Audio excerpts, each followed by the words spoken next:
सत श्री अकाल जी दर्शकों का स्वागत है प्रोग्राम इतिहास की गल दे विच। 11 सितंबर अज है विनोबा भावे का जन्म दिवस। आचार्य विनोबा भावे एक अहिंसा कारकुन, स्वतंत्रता कारकुन, समाज सुधारक और अध्यात्मक गुरु सन। महात्मा गांधी के एक उत्सुक अनुयायी विनोबा ने अहिंसा और समानता के अपने सिद्धांतों को बरकरार रखा। उन्होंने अपने जीवन गरीबों और दबे कुचले लोगों की सेवा लई समर्पित किया। उन्हां दे हक्कां लई खड़े होए।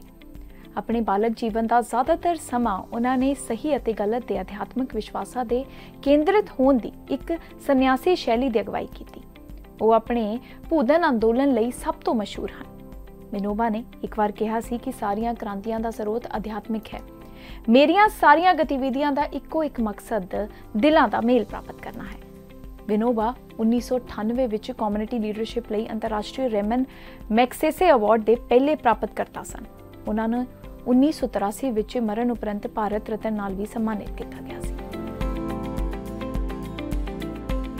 11 सितंबर 1895 ਨੂੰ महाराष्ट्र के कोलाबा जिले के गगोडे विखे विनायक नरहरी भावे का जन्म पिता नरहरी शंभू राव और माता रुक्मणी देवी के घर होया। उसके 4 होर भैन भरा सन। उन्हां दी मां रुक्मणी देवी एक बहुत धार्मिक व्यक्ति सी अते विनोबा विच अध्यात्मकवाद की डूंगी भावना पैदा की सी। विद्यार्थी वजों विनोबा नूं गणित का बहुत शौक सी। उसने अपने दादा जी की रहनुमाई हेठ भगवत गीता का अध्ययन करने तो बाद बहुत जल्दी एक अध्यात्मक अंतकरण भी विकसित किया। एक चंगे विद्यार्थी होने के बावजूद परंपरागत सिक्ख्या ने विनोबा नूं कदे भी पसंद नहीं किया। उन्होंने समाजिक जीवन नूं त्याग के हिमालय वल जाण बारे सोचा। उन्होंने भारतीय स्वतंत्रता संग्राम में शामिल होने बारे विचार किया।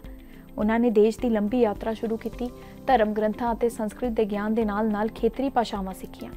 उन्होंने 1916 विच इंटरमीडिएट की प्रीख्या देने लई मुंबई जाते समय अपना पूरा स्कूल और कॉलेज सर्टिफिकेट साड़ दिता सी। उन्होंने गांधी नाल पत्र विहार करना शुरू किया, जिस तो प्रभावित होकर 20 साला विनोबा नूं अहमदाबाद के कोचरब आश्रम विच बुलाया। विनोबा 7 जून 1916 ਨੂੰ गांधी ਨੂੰ मिले ਅਤੇ आश्रम विच रहन लग पे। उन्होंने आश्रम दीयां सारियां गतिविधियां विच फर्ज नाल हिस्सा लिया, एक तपस्या ਅਤੇ विरला जीवन बतीत किया। आखिरकार उन्होंने गांधी द्वारा तैयार किए गए ਵੱਖ-ਵੱਖ प्रोग्रामां जिवें कि खादी अंदोलन, अध्यापन आदि लई अपना जीवन समर्पित कर दिता। विनोबा नाम उसनूं आश्रम के एक होर मैंबर मामा फड़के द्वारा प्रदान किया गया।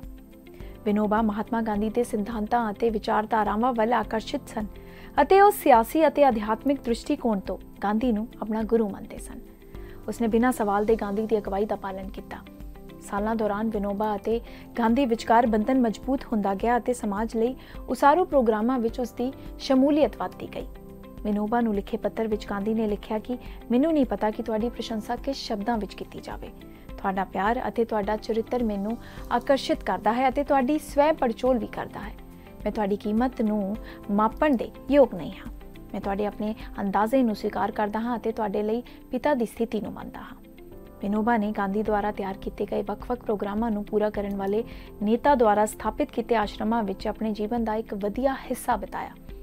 8 अप्रैल 1921 ਨੂੰ विनोबा गांधी के निर्देशों हेठ उत्थे एक गांधी आश्रम का चार्ज लैण लई वर्धा गए।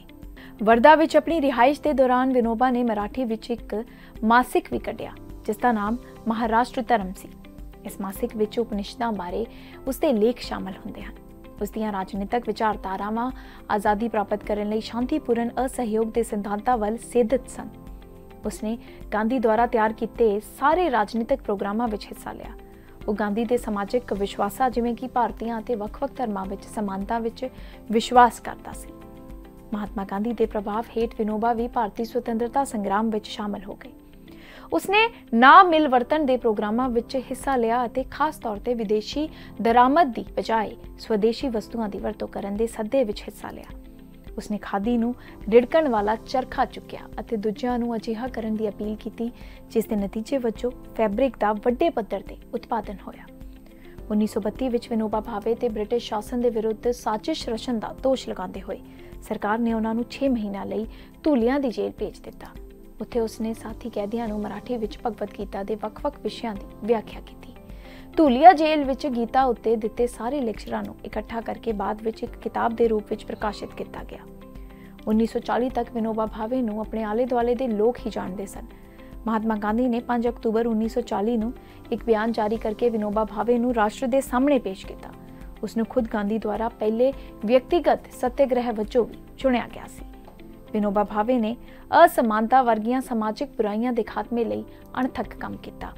ਗਾਂਧੀ ਦੁਆਰਾ ਸਥਾਪਿਤ ਕੀਤੀਆਂ ਉਦਾਹਰਨਾਂ ਤੋਂ ਪ੍ਰਭਾਵਿਤ ਹੋ ਕੇ ਉਸਨੇ ਲੋਕਾਂ ਦਾ ਕਾਰਨ ਉਠਾਇਆ, ਜਿਸ ਨੂੰ ਉਸਦੇ ਗੁਰੂ ਪਿਆਰ ਨਾਲ ਹਰੀਜਨ ਕਹਿੰਦੇ ਸਨ। ਉਸ ਦਾ ਉਦੇਸ਼ ਉਸ ਕਿਸਮ ਦੇ ਸਮਾਜ ਦੀ ਸਥਾਪਨਾ ਕਰਨਾ ਸੀ ਜਿਸ ਦੀ ਗਾਂਧੀ ਨੇ ਸੁਤੰਤਰ ਭਾਰਤ ਵਿੱਚ ਕਲਪਨਾ ਕੀਤੀ ਸੀ। ਉਸਨੇ ਗਾਂਧੀ ਤੋਂ ਸਰਵੋਦਿਆ ਸ਼ਬਦ ਅਪਣਾਇਆ, ਜਿਸ ਦਾ ਸਿੱਧਾ ਅਰਥ ਸਭ ਲਈ ਤਰੱਕੀ ਹੈ। ਉਸ ਦੇ ਅਧੀਨ ਸਰਵੋਦਿਆ ਅੰਦੋਲਨ ਨੇ 1925 ਦੇ ਦਹਾਕੇ ਦੌਰਾਨ ਵੱਖ-ਵੱਖ ਪ੍ਰੋਗਰਾਮਾਂ ਨੂੰ ਲਾਗੂ ਕੀਤਾ, ਜਿਨ੍ਹਾਂ ਵਿੱਚੋਂ ਮੁੱਖ ਪੂਦਨ ਅੰਦੋਲਨ ਹੈ। ਇਹੋ ਜਿਹੀ ਇਤਿਹਾਸ ਤੋਂ ਜੁੜੀ ਜ਼ਰੂਰੀ ਤੇ ਦਿਲਚਸਪ ਜਾਣਕਾਰੀ ਲਈ ਜੁੜੇ ਰਹੋ ਸਾਡੇ ਚੈਨਲ ਦੇ ਨਾਲ। ਸਤਿ ਸ਼੍ਰੀ ਅਕਾਲ।